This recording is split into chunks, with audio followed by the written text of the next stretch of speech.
Hi Virgo, I'm Jennifer Angel. This is my report for you for the week of December the 11th.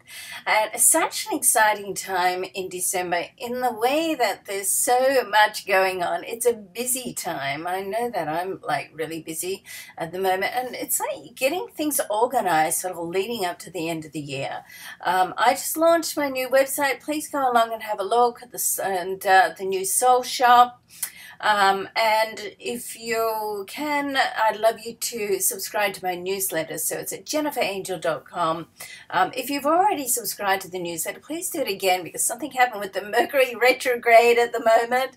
But when I moved everything across, I sort of lost about 50 subscribers. So don't worry, you won't get them twice. And there are some gifts there at the moment as well, okay? All right, so there's a lot going on in the sign of Sagittarius, which is your solar fourth house.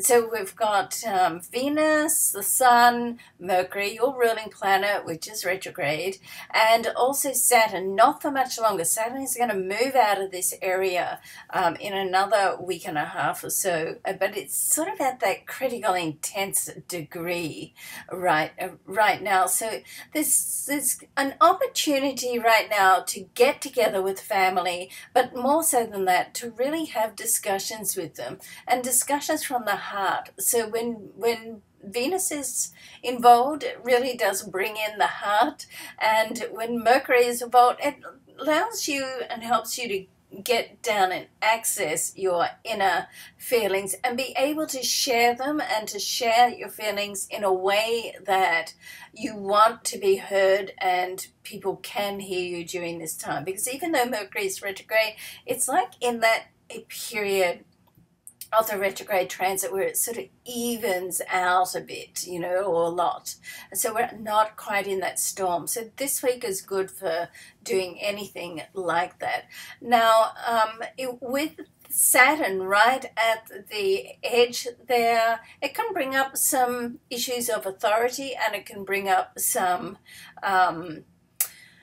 father type situations. So, and it can also sort of bring people back into your life, or if you've been estranged or you just haven't heard from somebody for a while, particularly a family member or somebody close to you, then that can happen as well. So that can be nice. So try to make time, you know, in your schedule there.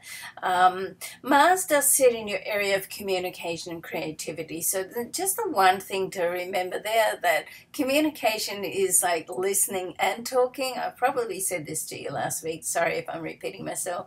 So you want to make sure that others feel validated in a discussion by giving them the time and space to say and finish what they've got to say.